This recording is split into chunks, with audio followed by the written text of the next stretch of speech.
excited to introduce our keynote speaker, the founder and president of Hogan Assessments, and the leading authority on personality and leadership, Dr. Robert Hogan. His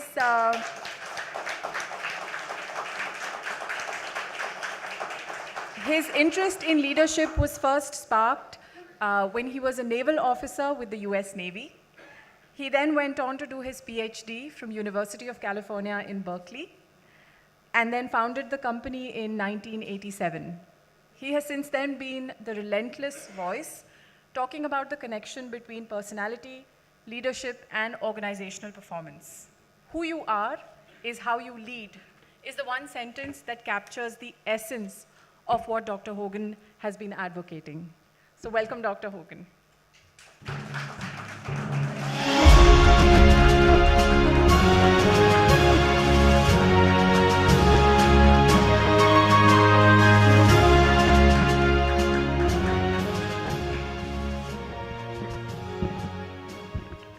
I'm not a businessman, and I'm not a sales guy. I'm a researcher. My background is physics and engineering. I like gathering data to solve important problems, and I'm particularly fascinated by the problem of leadership. I think leadership is the most important problem in human affairs.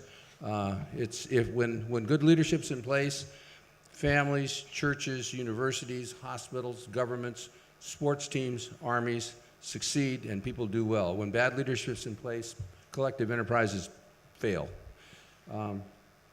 There's a huge literature on leadership. It's the most published topic, I think, maybe on earth. There are 25,000 volumes on leadership in the Library of Congress in the US. How does one make sense of that gigantic literature? I think it falls into two traditions. There's what I call the troubadour tradition, which is the sort of stuff you find in Harvard Business Review. And then there's the academic tradition, which is the sort of stuff you find in refereed academic journals. The problem is the stuff, the troubadour tradition is entertaining, but it's undependable because it's just based on people's opinions.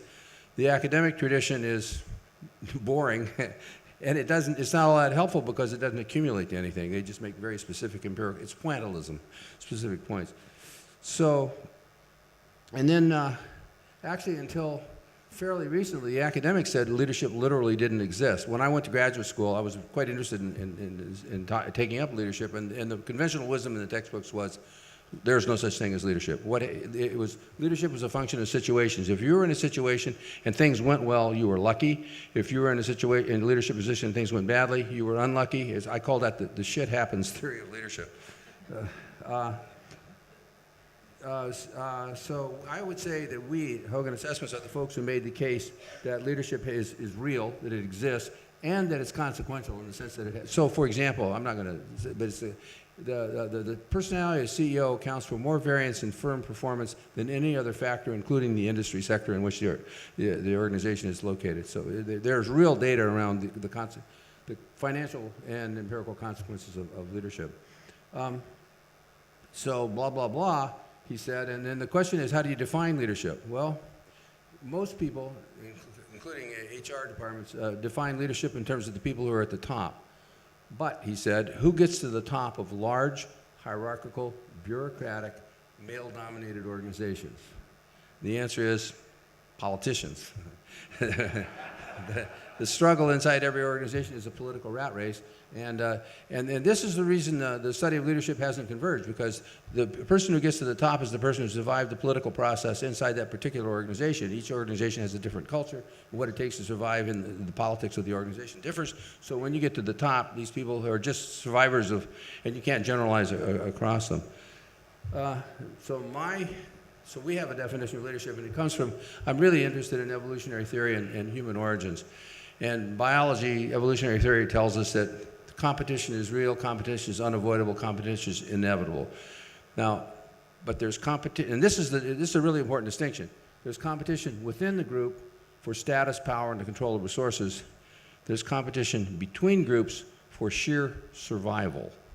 Now, people, HR folks, are obsessively focused on competition within the group. Who's in, who's out, who's up, who's down, who's going to be the next VP, who's going to be the next...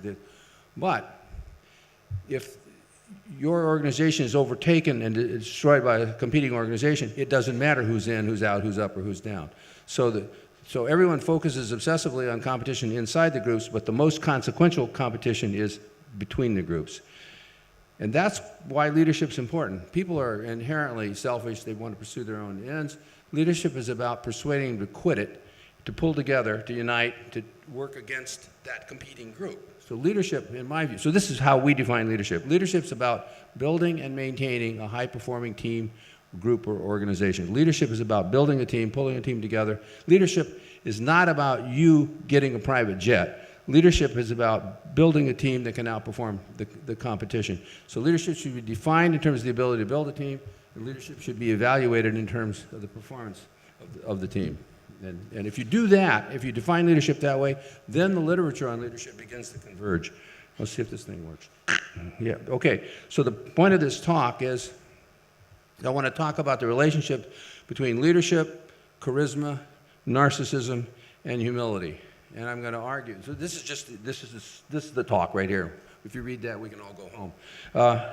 So I'm going to argue that charisma is related to narcissism. I'm going to argue that narcissistic leaders are often destructive. I'm going to argue that humble leaders can be effective. And I want to distinguish between the really important distinction that I'd like to try to sell you on is the distinction between emergent leadership and effective leadership, because they're not the same thing, and I think people routinely get them confused. The base rate of incompetent management in corporate America, I'm sure it's different in India, but in the US, in public and private sector organizations, the base rate of incompetent management is somewhere between 65 and 75%. That is to say, most managers are going to fail. The question is, why is the base rate of failed management so high? And I think it's people's failure to distinguish between emergence and effectiveness. And I'm going to, then finally, I'm going to try to argue that charisma produces emergence and humility produces effectiveness. So charisma is what allows leaders to emerge. Humility is what allows leaders to be effective. Boink. So definitions. Charisma is a compelling attractiveness that can inspire devotion in others. That is to say, it's animal magnetism. These people with charisma, they just have this powerful personality that renders you kind of submissive and in awe, and you're ready to just follow them wherever they want you to go. So it's stage presence, animal magnetism, and these are people who take themselves seriously because they're charismatic. On the other hand, humility, so taking themselves seriously, humility is the freedom from pride or arrogance. It's the quality or state of low self-preoccupation. And it's worth noting that every major world religion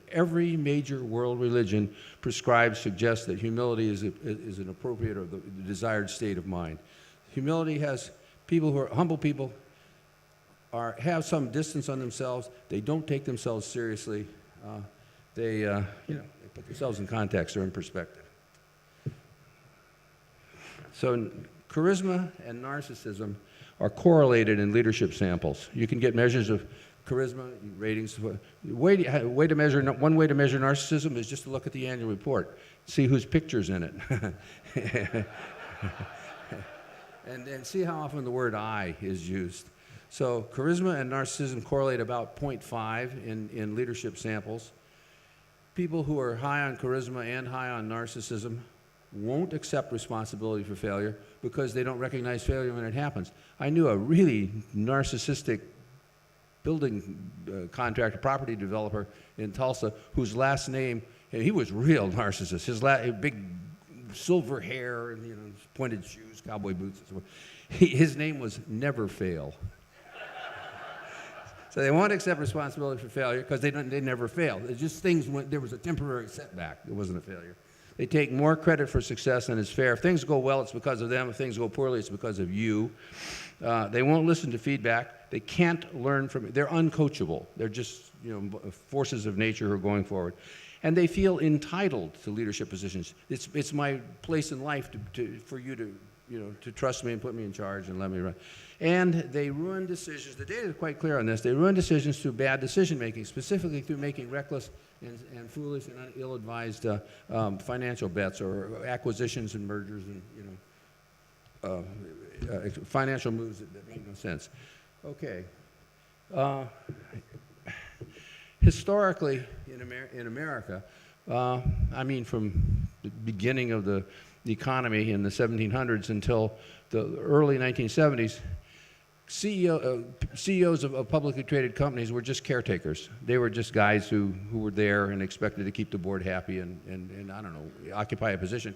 And their salaries were only maybe 3 times the salary of the rest of the staff. Sometime starting in the 1970s, activist investors like T. Boone Pickens and Carl Icahn, because they had money in the organization, they began to push the organizations to find CEOs who would, they concluded correctly that it was the CEO who was responsible for generating the financial results. They said, now, because the CEO matters, go find us CEOs who will give us better returns. And this then led to 2 things. On the one hand, this is where agency theory comes from. This is the notion that you tie the CEO's compensation to the performance of the stock. And with that, then CEO salaries, compensation packages started just rocketing up. That's where you now get 30 and 40 times multiples of the everyday employee. So on the one hand, that's where agency theory came from. But on the other hand, that's where the search for the charismatic CEO started. The question, so you're now interviewing candidates. The goal here is to find a CEO who will drive results, who will give you better returns, right? So you're interviewing candidates. One of the things that, I mean, it's a code for narcissism. Narcissists will say, they do, not will, they do say, I can take this company to the next level. I can get this company moving again. I can make America great again. So when you hire CEO candidates based on an interview, those are the kind of guys you're looking for, right? The guys who say, I can get this, I can give you the results that you desire. Well, but you're guaranteed to hire narcissists that way. So organizations think they need charismatic leadership, but he said once again, the data are really clear on this. Charisma often brings narcissism. Narcissism brings financial failure. So stage presence, compelling personality is not the same thing as leadership, he said. Okay, here, Indeed.com is a job board thing. It lists, this tells you the degree to which charisma has infected the business culture. 224,500 jobs that require charisma and only 3,000 jobs that require humility. So that tells you which is valued in the current business culture in the U.S. You get the point? Everyone thinks they need charisma. No one thinks they need humility.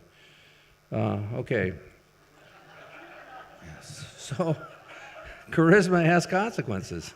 Here are two charismatic guys, both of whom rose to the top of their countries, top of the country's political hierarchy, based on their charisma. So, charisma works. You will get ahead based on charisma. It does work.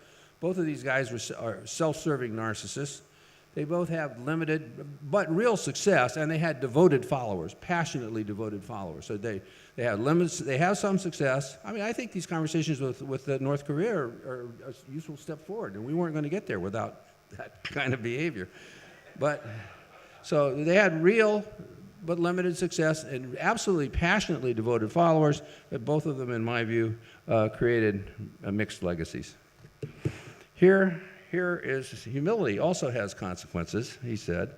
The first guy is Horatio Nelson, Admiral Lord High, hero of the Battle of Trafalgar. He defeated Napoleon's navy and saved England. If you go to Trafalgar Square in London, there's a gigantic statue of Nelson looking out to sea. The second guy, I mean, probably the greatest naval commander of all time. Second guy is Ulysses S. Grant. He was the commander of the the National Army, the Army of the Potomac during the American Civil War. American Civil War was the biggest war of the 19th century. Everyone watched that war to see what was happening. He was the guy who emerged as the leader of it. Both of these guys were really humble. They were adored by their staff. Neither of them ever lost a fight. That's called, what's the definition of leadership? Building and maintaining a high-performing team. One of the things a high-performing team does, particularly in the military, is defeat the enemy. These guys defeated the enemy on a world-class level. They're two of the greatest. John Keegan says Grant is one of the 4 greatest generals in history. He's the author of one of the 2 great military biographies of all time. The other one was written by a guy named Caesar. And you've never heard of him, have you? Okay, here we go. Narcissism and humility in business. The first guy, the guy on the the bald-headed guy. That's Neutron Jack Welch. His staff called him Neutron Jack because they said, wherever he stepped, no grass would ever grow again. His incredible, was a raging narcissist. He said it's all about self-confidence. He didn't do anything for GE. For the company manufactures power generating equipment. He got involved. He used something called GE Finance that he leveraged that to grow the stock. And then he left, and they've been in decline ever since. The most recent, the CEO, who's been there about 6 months, is trying to undo and unwind everything that Jack Welch put in place. But he was the guy who was on the cover of Harvard Business Review and ran off with one of the editors of Harvard Business Review, left his wife law. Anyway. Okay, so he's self-proclaimed legendary CEO. The second guy, whose name is Darwin Smith, so all managers about self-confidence, as in I can get this company going again. The second guy, his line was, I never stopped trying to be qualified for my job. This is a guy who thinks he has something to prove. The first guy has nothing to prove. Second guy, I've got to prove every day that I'm worth of my job. He was a lawyer for Kimberly-Clark, and they made him CEO. He took over, and boom. He absolutely transformed it. It was a lumber company. They cut down trees. He turned it into a paper products company, Kleenex and toilet paper and blah, blah, blah. And for 15 years, they were somewhere between number 1 and number 4 stock on the stock exchange. Absolutely. So you've heard of Jack Welch because he's this famous guy. You've never heard of Darwin Smith, but he was the real deal. He actually built and maintained a very high-performing and highly profitable company. You with me? I mean, you see the point, right? I mean, the irony in this: the one guy gets all the news, the other guy delivers the results, and who pays attention? So, he says, who are the high-profile people in an organization? Well, they're easy to identify. I mean, they just stand out. Everybody knows who the high profiles are. Everyone knows who the hypos are, right? What's the relationship between being a high-profile person and being an effective leader? No one ever asks that question, do they? The answer is not so much. So this brings up the distinction between emergence and effectiveness, which I think is probably one of the most important takeaway lines of this whole talk. And if you want to talk about emergence and effectiveness, you have to talk about this book by a fellow named Fred Luthans, which it's one of the 3 or 4 best, most important pieces of research ever in the history of leadership. As he did this research back in the 80s, he studied 457 managers from about 6 organizations, and he studied them in detail over a period of 4 years. So he had assessment center data, he had psychometrics on them, he had interviews, he had 360s, and they even went so far as to have a person with a clipboard following them around all day, writing down what they were doing. So they're really, really massive detailed profiles, database profiles on everybody. And then at the end of the study, he gathered performance data. And the question is, well, what kind of performance? That's always the problem in this kind of research. What counts as high performance? So it concluded there were 2 quantitative indicators of high performance. On the one hand, there would be number of promotions and pay increases. So high performance could be indicated by who gets promoted fast, who gets a lot of pay increases. And then the second way of identifying high performance would be whose teams are performing at a high level. Now you remember, so the first is pay raises and promotions, and the second is high performing team. What's the definition of leadership? Okay? So what they found was there was basically no overlap between the 2 groups. The people who were getting promoted rapidly and getting all the pay raises were not managing high-performing teams, and the guys who were managing high-performing teams were not getting rapid pay raises and rapid promotions and pay raises. But what was really interesting, so the first big finding is that those 2 groups don't overlap. But the second finding was how they spent their time. The guys who were getting the rapid pay raise, the rapid promotions and pay raises, spent their time networking. They spent their time on the phone, going to meetings and showing off at meetings. The second group, the group who managed high-performing teams, spent their time working with their teams, giving them coaching, feedback, guidance, direction, building a team. Okay, so Luthans defines, and we have adopted his nomenclature. People with the rapid pay raises, high rises, he calls those emergent, and then the people who are managing high-performing teams, he calls those effective. And you can see emergence and effectiveness only correlate about 0.3. So if you got 1, you don't necessarily have. You all see the point? This is okay. And in my view, it's not part of mine. I think the reason the base rate of managerial incompetence in the U.S. is so high is because of the preference for emergence over effectiveness.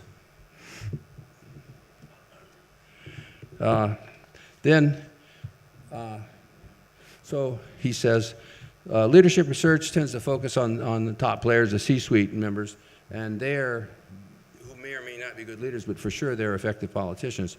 Leadership research should study the folks who run high-performing organizations, and this is the first piece of real organizational effectiveness research ever. It's a great piece of research which he never understood, and I think he still doesn't understand. So it's a great piece of research, just sort of despite him. So he studied the Fortune 1000 companies, looking for companies that spent 15 years of sustained performance below the average for their industry, and then 15 years of sustained performance significantly above the average for their industry. You got it? So, and out of 1,000 companies, he found 11 companies that actually fit that profile. And then he said, what is it that makes the difference between these 11 and the other 989? And the answer was, he said it was the CEOs. And he said it was, to his surprise, so he said he did not, he was a structuralist. He was looking for regulatory things, incentives, changes in the economy. So he said he was really shocked and dismayed to find that it was just the CEOs.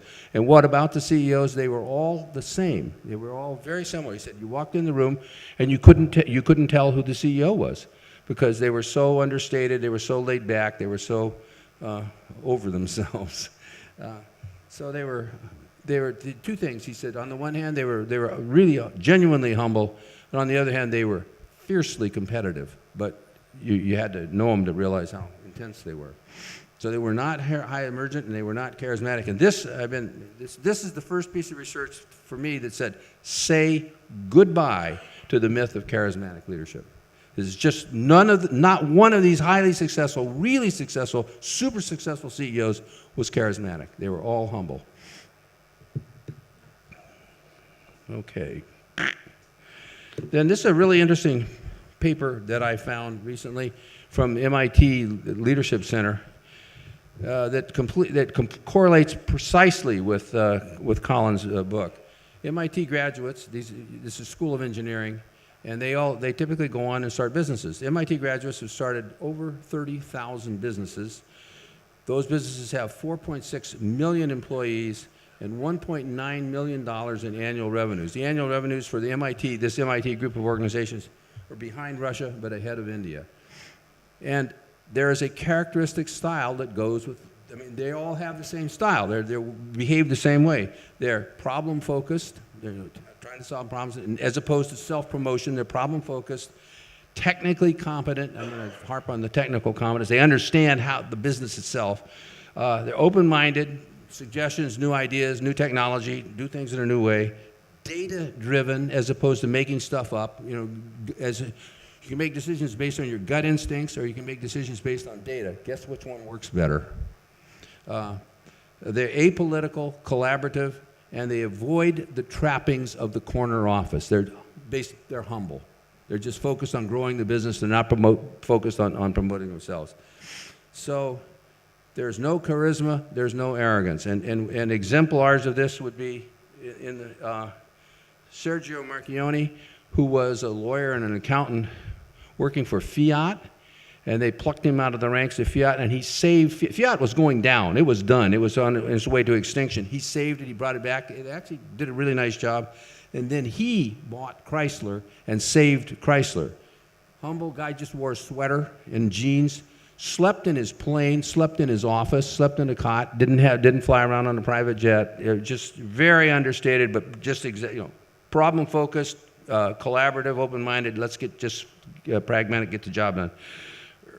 Hubert Joly took over Best Buy about 24 months ago. Best Buy was on its way down. It was right on the verge of bankruptcy. He saved Best Buy. They're now back flourishing we actually know him, and he fits the model of humble but fiercely competitive perfectly.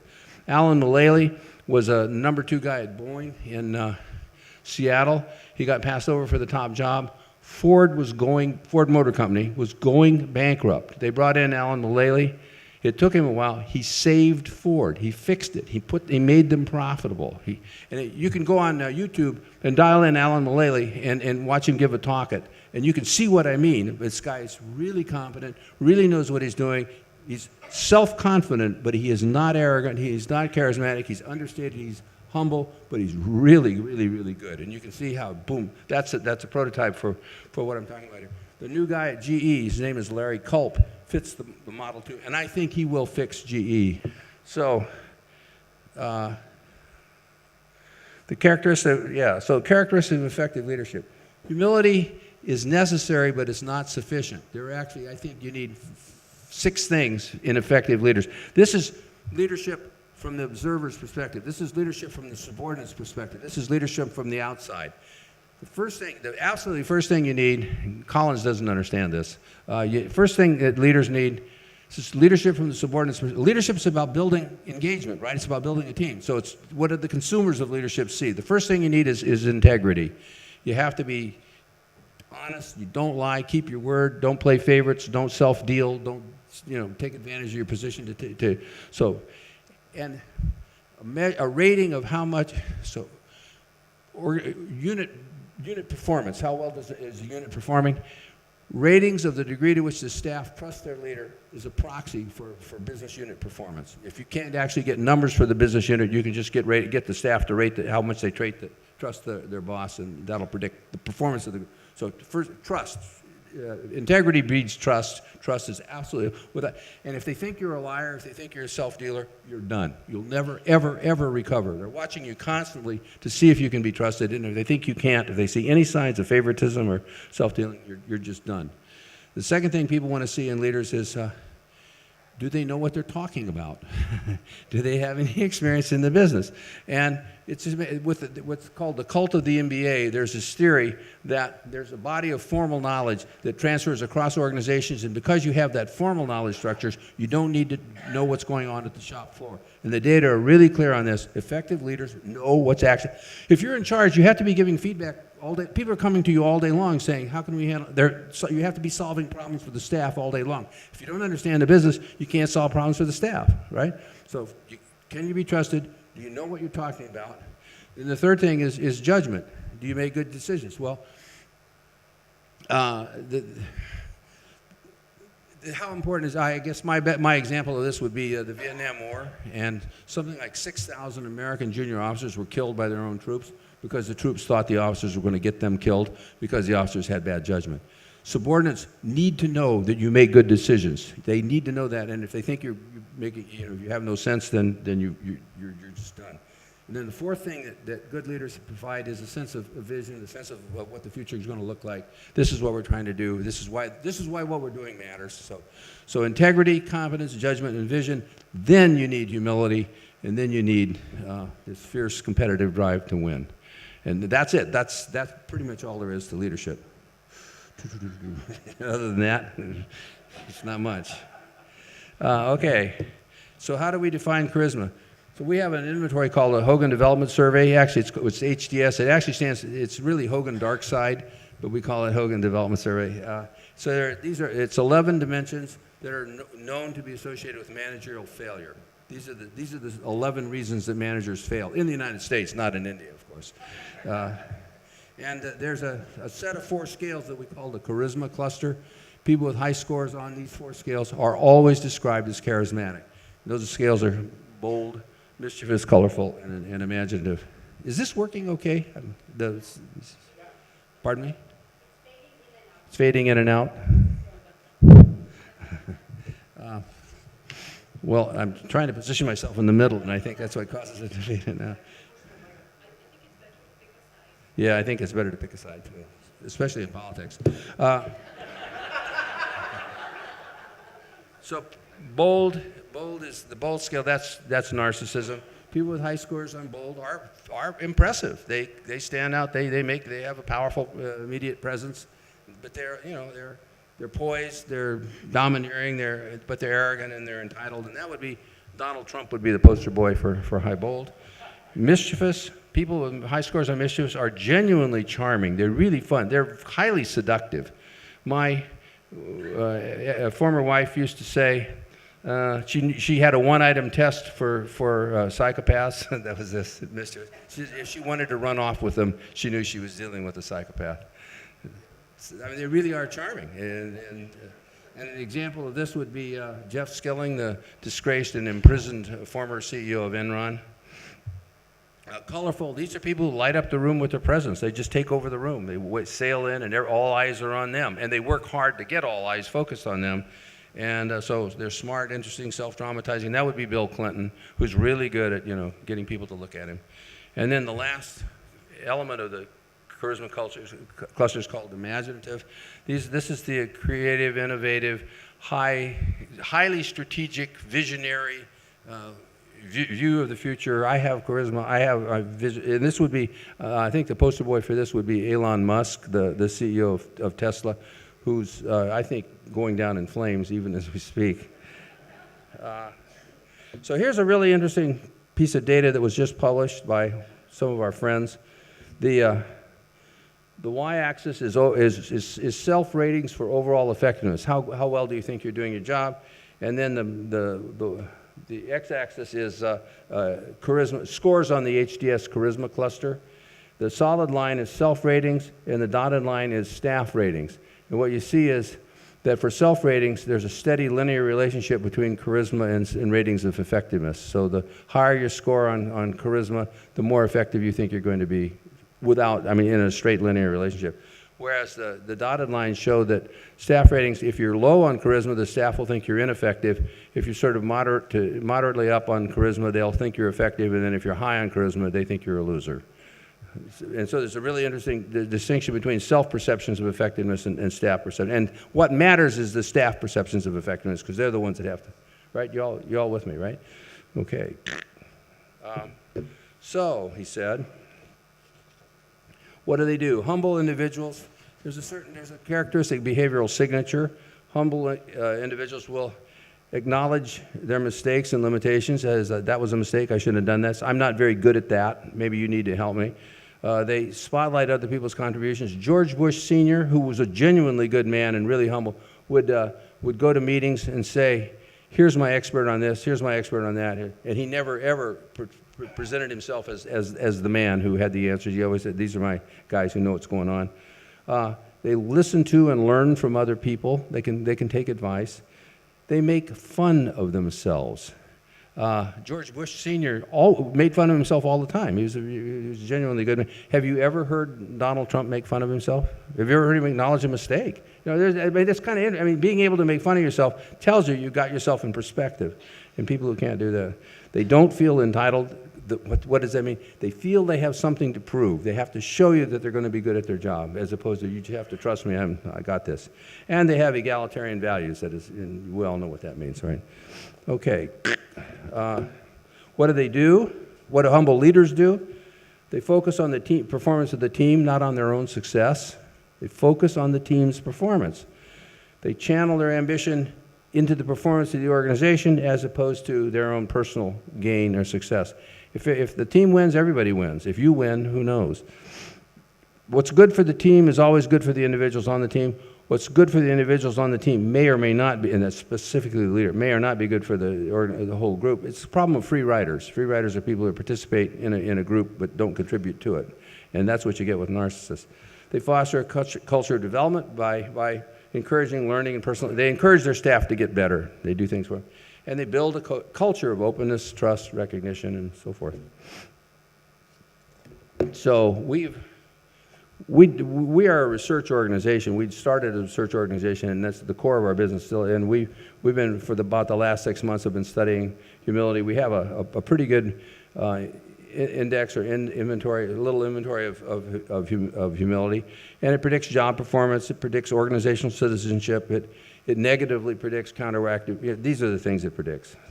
So we have a lot of good, solid performance data from on the job performance data, and it's all predicting in the right direction. So we think we have a pretty solid psychometric index of humility. So humble CEOs, these are the kind of consequences they have. On the one hand, The top management team, their pay structure is pretty much similar. Everybody's getting paid pretty, there's not big differences in pay structure because it's all about being, it's equality. The top management team works well together. The team is much better integrated. This ambidextrous strategic orientation, they can make decisions on the fly and they can make changes on the fly. This is not working, let's do something else, and we all agree that we need to do something else.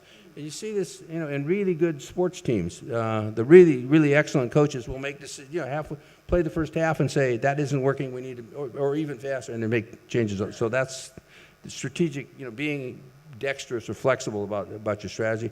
And then finally, CEO humility predicts company performance in the same way that narcissism predicts negative performance. You all with me? So good things flow from, empirically, we know good things flow from humility. So how do you develop it? This is you talking to your narcissistic subordinate. To tell them, you may not be able to change the person's narcissism, but you may be able to get them to act in a less narcissistic way. So practice actively recognizing other people's achievements. Tell folks when they do a good job, and do that all the time.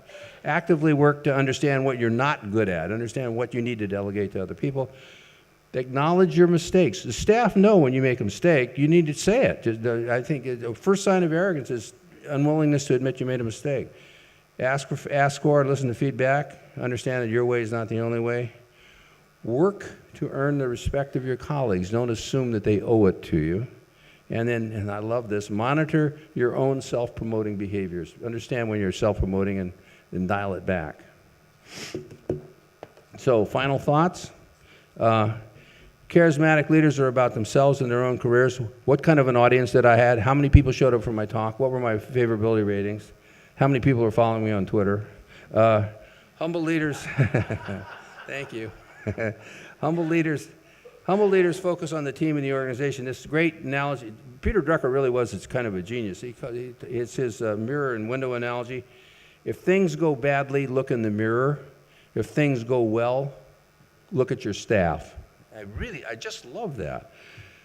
Charisma destroys engagement, and engagement is the best single predictor of every quantitative index of organizational performance. Engagement predicts turnover, absenteeism, shrinkage, theft. It predicts ratings of quality of work. It predicts productivity. It predicts customer satisfaction ratings.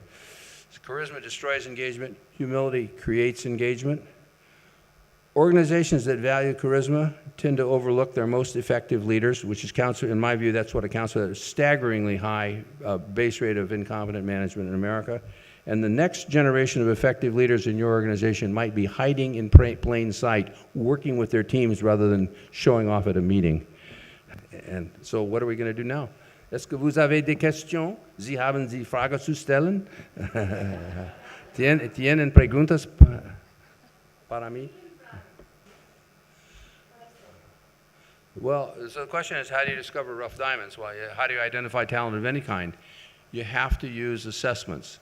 You cannot do it based on interviews. You can't do it based on your own judgment. There are certain areas of human performance in which everyone thinks they're an expert and no one is.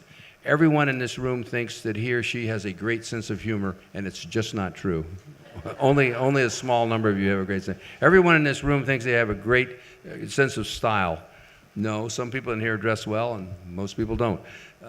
Everyone in the world thinks they're a great judge of talent or a great judge of character. It's just not true. If you make decisions about talent identification based on an interview, you might as well flip coins. You'll get it. You'll be wrong 50% of the time. You'll identify as talented people who are not, and you'll misidentify talented people who are, and you didn't see them. So the only way to identify talent is through well-validated assessments. So I'm going to help Rucha out here. That's being colorful, right? Or being over-diligent under stress, whichever.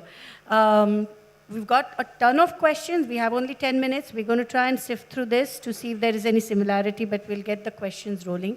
So Rucha, do you have a good one there? Okay. How do you reason with a charismatic leader to change his focus?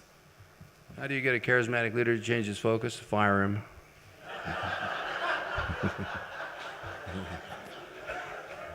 It's just, they're just like drunks. I mean, they won't change until they failed.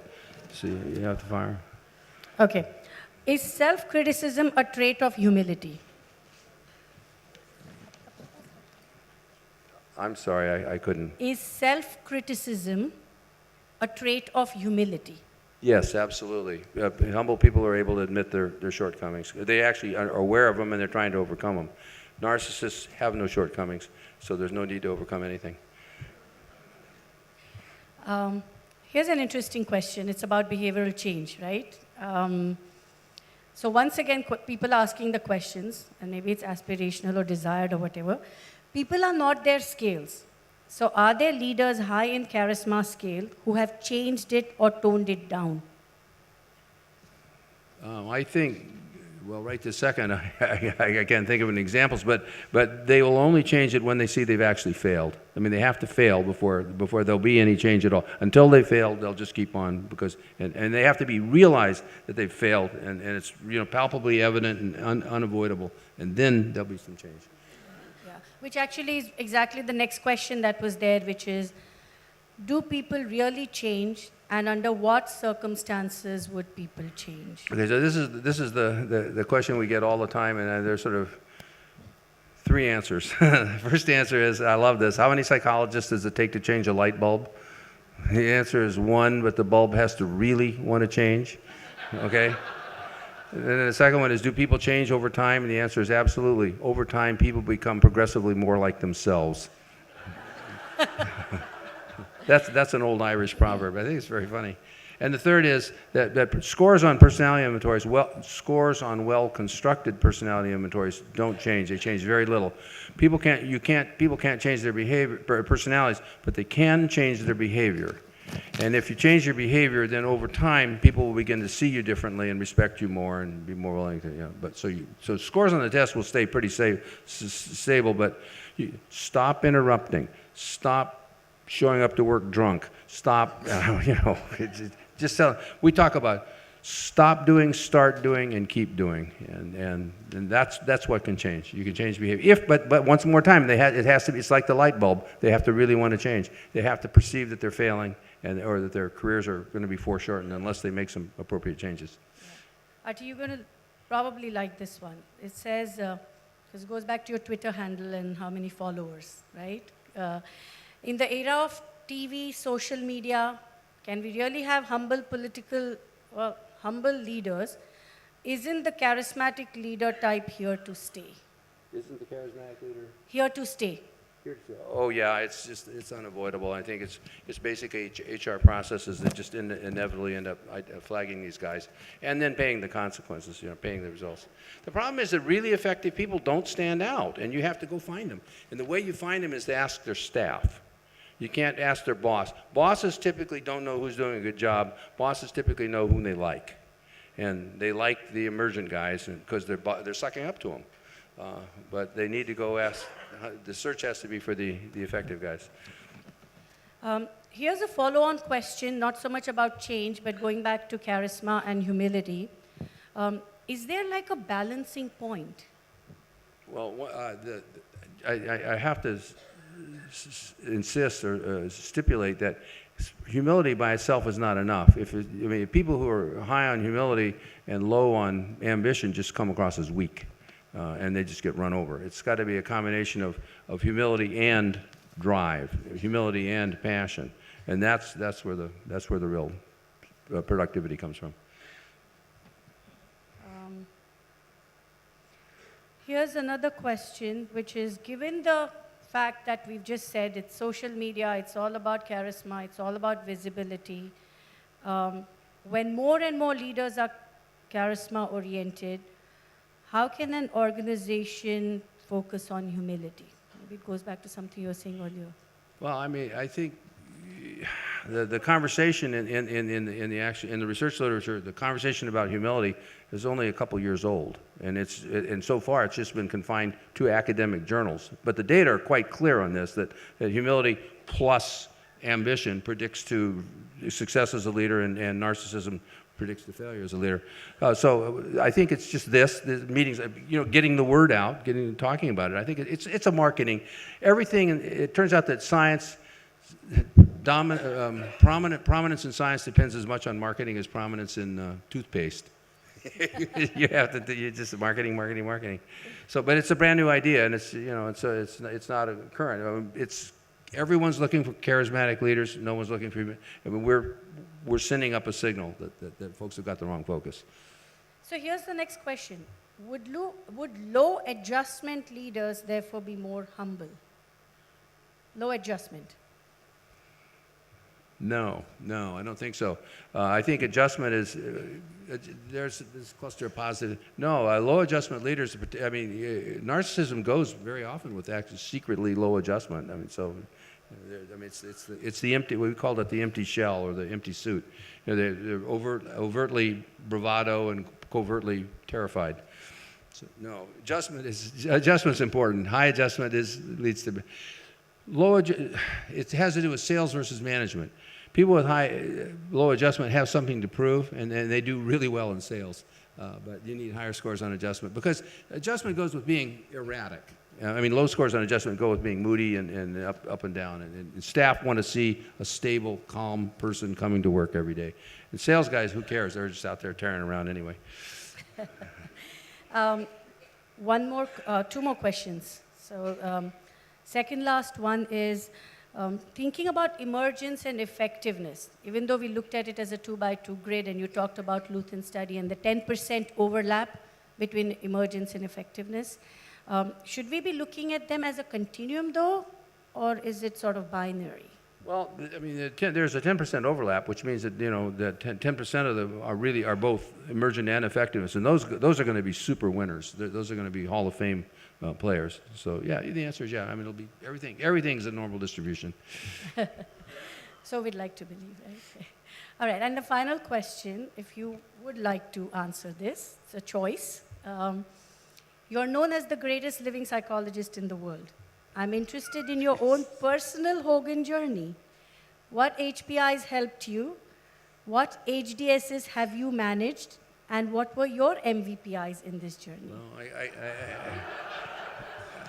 I would rephrase the question slightly.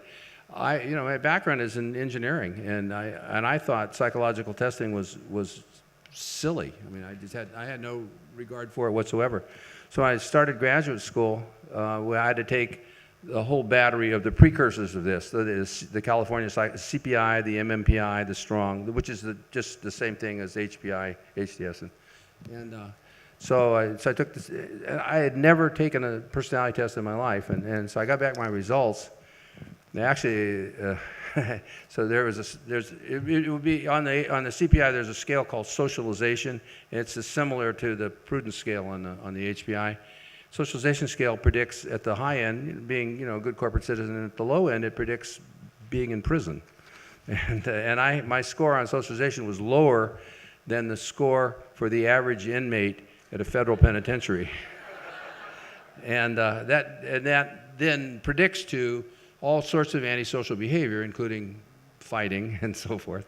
And I read that, and it said this, and you know, the linear printout was this guy's going to have a lot of trouble, you know, getting along with authority, coloring within the lines, playing nicely with other kids, and so forth.